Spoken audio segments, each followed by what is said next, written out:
Welcome back to the Speaking and Communicating podcast. I am your host, Roberta. If you are looking to improve your communication skills, both professionally and personally, this is the podcast you should be tuning into. And by the end of this episode, please remember to subscribe, give a rating, and a review. Now, we all know that the tech industry is mostly male dominated, and women who have been in it for a long time, even for a few decades, have had to face some challenges in order for their voices to be heard and for their expertise to be respected. My guest today, Limor Bergman Gross, she leads women in tech to get to the next level in their careers. And before I go any further, please help me welcome her to the show. Hi, Limor. Hi, Roberta. How are you today? I'm doing great. How are you? I'm good. Tell our Very listeners good. where you're based, which part of the world. Yeah, I'm based in Israel. Got Mm. back here 3 years ago after 9 years in the US. Oh, which part of the US were you in? We lived in Colorado, Mm. and after that we lived in North Dallas area in Texas. Oh, okay. From the cold weather to the hot weather. Yeah, very different places, but it's good. I like Mhm. experimenting different places, different people, different cultures, so it was good. Mm-hmm. And it's going to be interesting because you are now going to compare the tech industry and the work culture here versus the one that you're in now. This is going to be a good conversation. So tell us a little bit about yourself. Yeah, so nice to meet you, everyone. I'm Limor. And Roberto, you asked me about a title. I prefer not to use titles, but really my focus is to help women in the tech industry to get to higher level positions and support them by giving them confidence and the tools they need in order to level up. My background is tech. I used to work in the tech industry. Started my career as a software engineer and eventually went to leadership. My last role was a director of engineering while I was in the US. And when I got back here 3 years ago, I decided to change my career and become an independent consultant and mentor and coach. I took a coaching course, and that's what I do today. So I mainly coach and also help companies with creating or, running mentorship programs because I have a lot of experience in mentorship, and I created one program with Power to Fly and running different workshops for organizations, as you mentioned, leadership workshops. And I really enjoy the variety of things that they do. Mm-hmm. Such a variety for sure. Now, before we get into the meaty part of this conversation, just in general, and we've had these conversations before, why is it that us women, despite being qualified, sometimes even being overqualified, why do we struggle with confidence when it comes to corporate settings? That's a hard question to answer because there are probably multiple answers. But in general, women feel less equal to others because many times they are a minority. And I think in general, when you are a minority, you kind of doubt yourself. You feel like maybe I don't belong, maybe others are better than me. And I think in general, just generalizing, women have less confidence, they're less ego driven, and they allow themselves to dare less than men when applying to Mm. jobs, when asking for promotions, or whatever. I mean, I just had a coaching call today with an incredible woman that switched a job and was promised a specific role. And after a year and a half at that role, she was not getting what she was promised. And her manager is just not functioning very well. And basically, she's stuck. And she feel uncomfortable kind of bypassing him and going to the manager above him just because she's afraid of being considered aggressive or dismissive of him or whatever. And probably a man that would have been in her position would have done that much, much sooner. In her defense, I feel like she's afraid of what could happen if she bypasses him, because you know the levels of hierarchy and reporting structures in companies. But there is that bit of hypocrisy of, if a man bypasses his boss, it's not frowned upon as much as it would be if it was a woman. No? I think so, yes. And also men feel more confident to do so. And again, it doesn't have to be done in a disrespectful way. And it can be done by informing the manager that she has to go to the level up. And it happens, right? It happens. I've seen that a lot. But I think that that women in general, they're trying more, they're trying harder to satisfy, right? To be cooperative, to not stir the ocean, to not be challenging or aggressive. And men would just say, well, I don't get what I want, so I'm just gonna escalate. We are afraid of being called the B word. I mean, Limor, you know how this goes. And also, in that particular situation, if you look at also the bigger picture, we are also afraid to speak up during meetings, because there have been moments where we've been shut down. You know, you probably the only woman in the meeting. You were an executive, and you can share some experience in regard to that. But you speak up, and then you get shut down, and then you decide going forward, I'm never going to speak up because I get shut down. Definitely, I've been in situations like that for sure. And it's hard.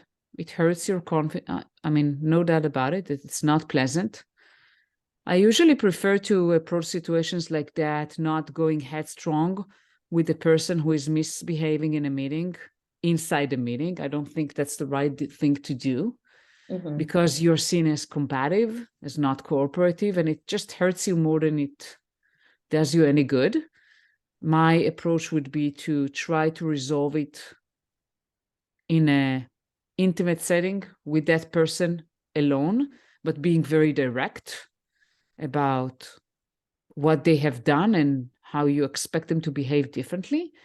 And also to find allies that can be there for you. If this is something that is repetitive, if you're like in that environment that shuts you down, and usually those are specific individuals that maybe they're not doing that intentionally, maybe that's the way they are, I don't know, and they behave like that, find some allies who can speak up for you, because it will look much different if you're inside a meeting and someone is, you know, responding inappropriately to something you say, and then you have someone else in a meeting, a man, that will say, well, I would like to hear what she has to say, or, you know, we all have opinions and every opinion matters, or whatever. I mean, say something for your behalf. It will be much more effective than you try to defend yourself. So the onus is on the leader to take control of the situation by making sure that every professional's voice is heard if you are being shut down. Yeah. And speaking of leaders, let's talk about mentorship in the tech industry. So if you're a woman and you are new to the industry, give us some of the strategies in first selecting the right mentor for yourself, and what it is that you should look out for. Yes, I think mentorship is an important tool for everyone, not just women, and not just women in the beginning of their career, by the way.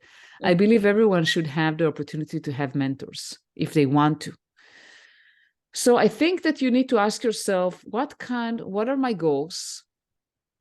What kind of help do I need? First of all, you need to know what you need. Yes. Before you even go to look for mentors. And it really varies, because if you need something very specific to your workplace, maybe you are struggling with something that you need someone to help you, but that someone should have the internal know-how of the company, whether it's the culture or some technical knowledge or what have you. Then maybe you need to find someone within your company who can help you and support you. If it's something more generic about communications or about industry standards or about, you know, different challenges, like, you know, the one I shared today about a woman who was having challenges with her manager, then you can figure out what's the better way to find someone internal or external External sometimes is better just because you don't want to expose things Mm, to others within the company. If the organization is not big enough, you don't want to start kind of yeah. gossiping about another person. And if you It's talk with much someone, safer. Yeah. yeah, if you talk with someone external, you can just say what you want.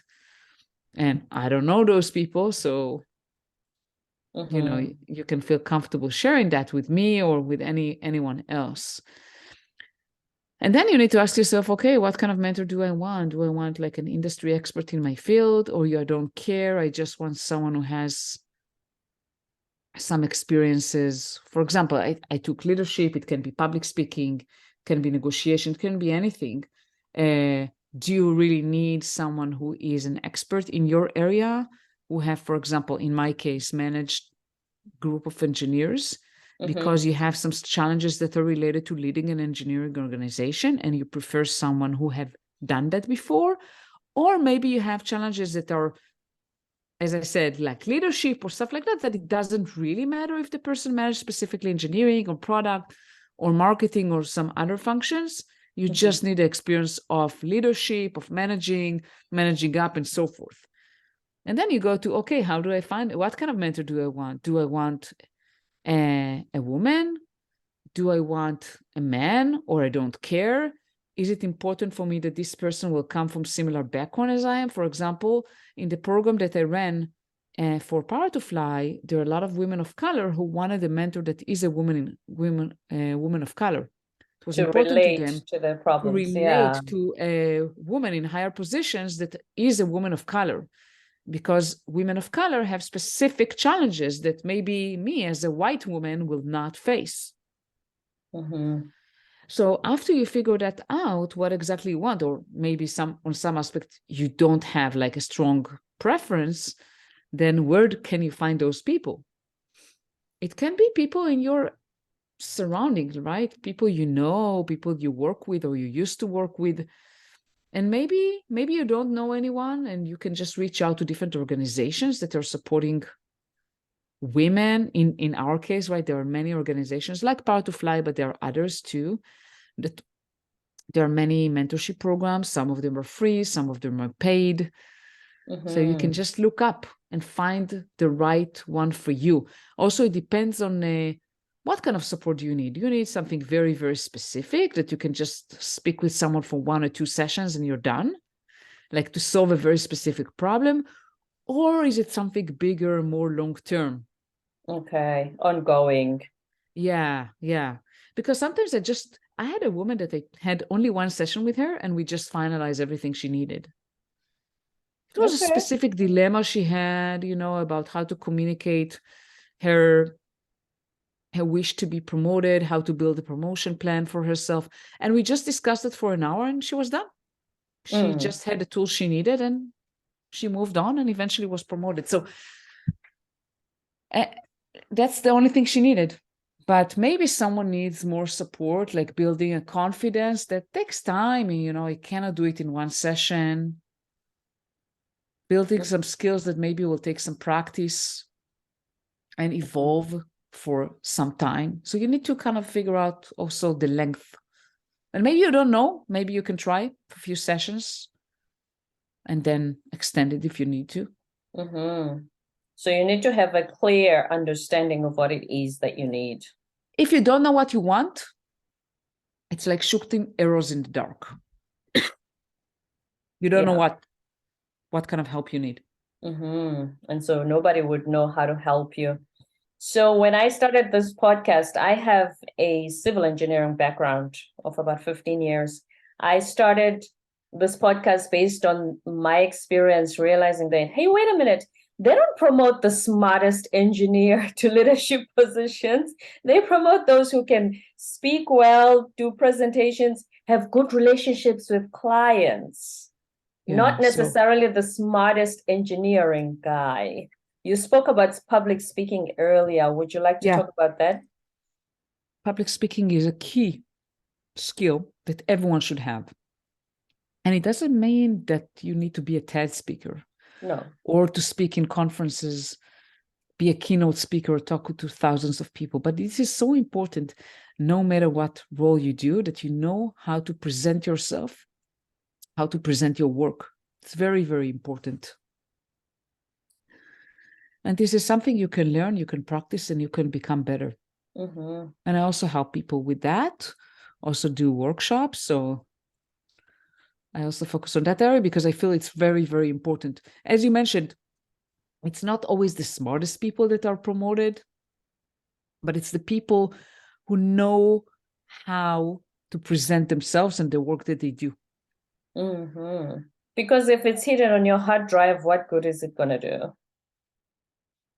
Exactly. Mm-hmm. And then the next part of communication, which is when you are in a leadership position, you do less of the technical work, more of managing people. So you're going to manage things like conflict and a diverse team that reports to you. What are some of the things you can share with us when it comes to that? Yeah, so I think that as a technical leader, and by the way, it varies in companies. In some companies, they expect high level of technical know-how and even being involved in a lot of technical things. Like, for example, I know in Amazon, senior managers and director are expected to be very hands-on. And in some companies, less so. Depends on the company. But definitely a very important skill for a manager, and especially a manager for technical people, is to be able to work with different personalities. And people that work in the tech field, a lot of time are very introverted, not the best communicators. And you need to know how to connect people together, how to resolve, as you said, how to resolve conflicts. And conflicts happen when there are people from different backgrounds, from different cultures. They have different values, different opinions. And I think those are the most important skills, to be able to connect people together, to communicate, to manage up, and to be strategic.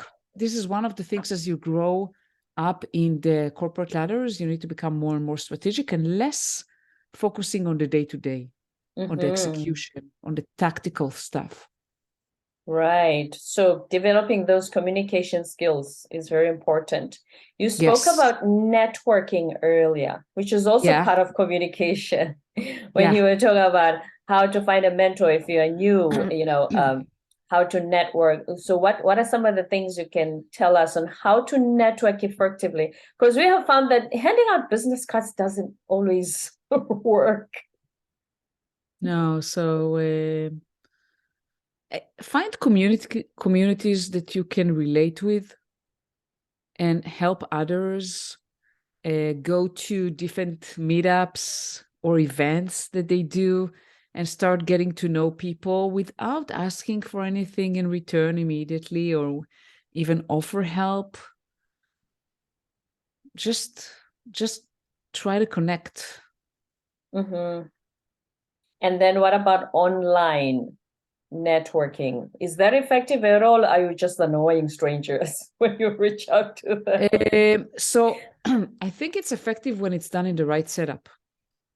If you just go on LinkedIn and reach out to someone you do, and it happens to me a lot, probably also to you, that you get an invite for someone on LinkedIn that reach out to you, and I usually accept invites.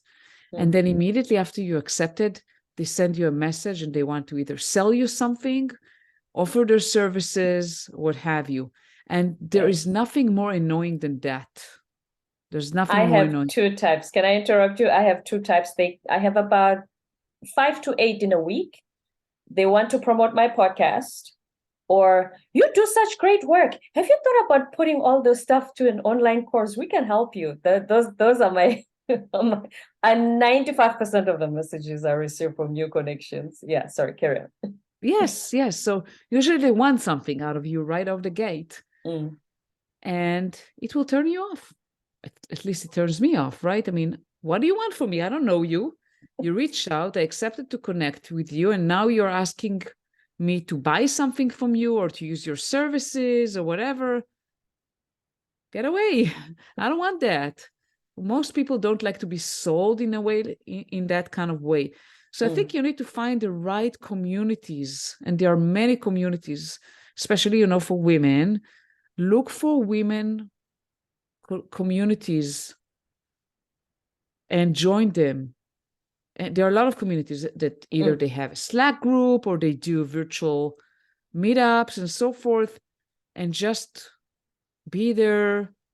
And a lot of, people ask for help or want some advice. So just be present, support others. And that's how you get to know people. So that by the time you sell something, at least you've developed those relationships first. You didn't come with I want to sell you something right now. Yeah. I really believe in relationship building. Yes, that's right. And we were mentioning the diverse work culture.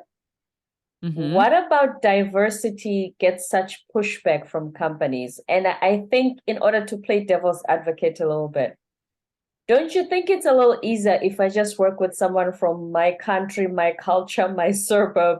We just focus on the work. I don't have to deal with explaining some things to you you don't understand. Like, I'm in the US, I'm from South Africa. So if I was in corporate America, they'd go, oh, now we have to explain to her how we do it here versus in South Africa. Isn't it just a little easier to be the same and just get the work done? It's actually much easier, but you lose a lot of stuff. So when you have diverse team, you get diverse opinions, you get different perspective, and it helps you be better at what you do. It helps, actually, diversity, there's some researches done on that, how it helps companies make more money and perform better, because they get variety of opinions. If you hire people, and that's the natural tendency of humanity, right? To try to connect with people that are like them. So people bring other people that are like them, so they get the same opinions. No one is, and that's why it's easier, right? No one challenges them. Everyone agrees, but then no one is bringing a different perspective. And maybe what if everyone are wrong? Or what if that perspective only caters to a very small market and things have changed? Things have changed and you still have that similar opinion from last year. Exactly. So you evolve, you grow, you excel when you have different people. And when I was managing teams, I was trying to get different perspective, to get different people. And I liked that people sometimes even argued, but as long as it's done respectfully, it's okay. It's okay to have a discussion, sometimes a little bit heated, but that's where people bring different perspective. And it's good for the whole organization. It's good. Yeah, it's a good thing. As long as some decisions are being made and you're able to make progress, obviously. For sure. You sometimes give speeches in high schools, and we always ask ourselves, why is it that high schools and colleges and universities don't emphasize the skill of public speaking? Why is it not even part of the subjects? Like you do your social studies and your science and your math and then public speaking. Yeah, that's a good question. So I think that the school system, at least here in Israel, I mean, it hasn't evolved much over the years. It hasn't changed much. So it remained very similar. At least I see it on my kids in Israel. It remained very similar to when I went to school. It's a long time ago. So it's been like, for example, like over 30 years. And you see that they study. I'm not saying it's not important to learn math and English and other skills, but it hasn't evolved. It hasn't changed. It's very stagnated, but the world has changed. Yes. The world is not the same. So, and kids don't get any real life experiences in education, financial education, and as you said, public speaking, and some things that can help them. The things we talk about with wellness. Yes, even my brother, I'm 46, so my brother finished high school not too long ago.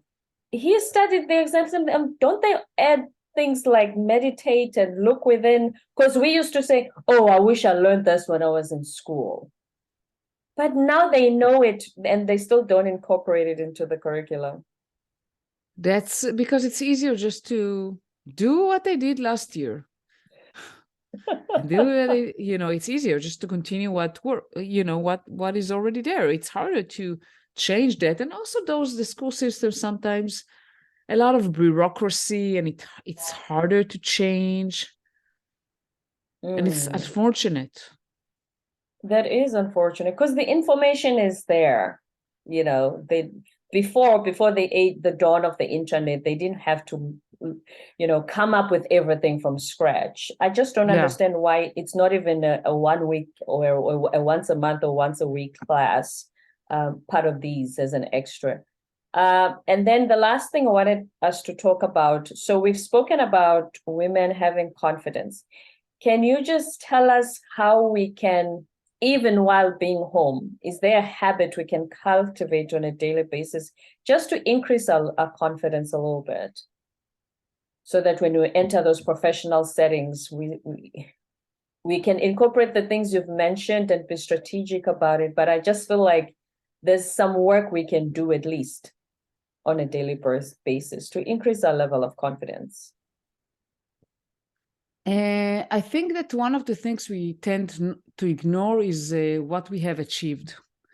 So always looking, okay, what actually, we always look forward, right? Oh, I haven't done this, I haven't done this. Those are the goals I have. Those are the things I need to do.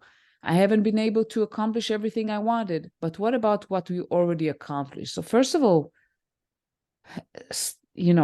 celebrate successes, even small steps forward. Look and appreciate what you already done. Get support from your environment. Ask for people to help you realize what good things you have, how you're already amazing, what are the things that you do very well. It's one of the first things I do with people I coach. I ask them to write their strength and also ask for feedback. Depending where they're at, I may ask them to only list strengths, or sometimes to list also areas that they would like to improve. It depends on what's the starting point, right? That I want to help them, right? Progressing at their own pace. And surrounding yourself with people who help you, who help you feel better with yourself and lift you up, and not people who constantly complain, suck your energy, bring you down. Energy vampires. Energy vampires, exactly. Try to stay away from them as much as you can, right? Sometimes those vampires are actually in your home. But try as much as possible to surround yourself with people that inspire you, that you want to become more like them, that are always positive, that brings positive energy. And always try to take one small step forward. Try to do something a little bit uncomfortable. Challenge yourself. Because when you accomplish that, no matter how small it is, it gives you a little more confidence that, hey, I can do this. I can do it. I can do it. What I like to do is to commit to something I haven't done. So let's say, for example, when I started, running a mentorship workshop. So I committed to doing that. I knew that I could. I never done that before. Then I said, okay, I'll do it. So first I commit. And then I think about, okay, how am I going to do it? And I find a way and I do it. And I said, I can do it. I'm actually pretty good. Yes. So I'll do it again. So the way for me that works for me is I try to commit before I actually have all the answers. First, I commit. Okay. To something that I feel like I can do, but I'm not sure exactly how. You'll find the how because you've made the commitment, you will do it. You have the commitment, you find the how, If not you'll find someone who can help you. And the information is all out there. We live at an age where YouTube has a whole lecture on there is no shortage of information, that's for sure. Yeah. My kids a lot of times surprise me with things they know, and I say, how do you know those things? And I say, YouTube. Just go to YouTube and they get so much information. And then what would you say to leaders who have women in their teams in order to sort of make them feel included, make them feel like they can speak up without any fears. Support them, be their advocate. Make sure that if there are unacceptable behaviors, you shut those people down and tell them it's unacceptable. Be their, their biggest supporter, but also give them feedback, help them grow. One of the things that always drove me nuts is when I had managers who were afraid to give me constructive feedback, that always told me, oh, you're great, you're great. Great is not a feedback. I don't even know what that is. Yeah, I don't know what is great. Tell me what tell me what I'm good at. Be specific. And also tell me what I need to be better, to improve. Don't be afraid. Don't be, sometimes they feel, oh, I'm afraid to hurt her feelings. We're not so fragile as you may think. No, and we know how to behave ourselves in professional settings. Yeah. That's one. And I've heard of ones where when they give constructive feedback, room for improvement, they say, oh, Limor, you could be a little more confident.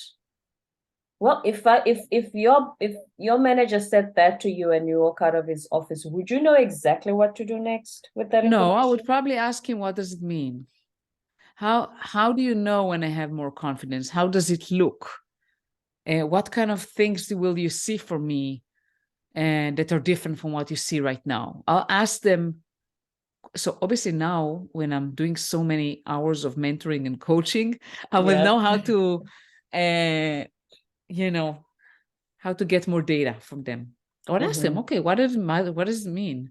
I have more confidence. What will I do differently? How will you know that I'm more confident? Again, specifics. Yeah, be specific. Maybe you will say, well, you sounded hesitant when you spoke up in the meeting today. When you present your ideas, say them in a tone of voice that sound more confident. When you speak, your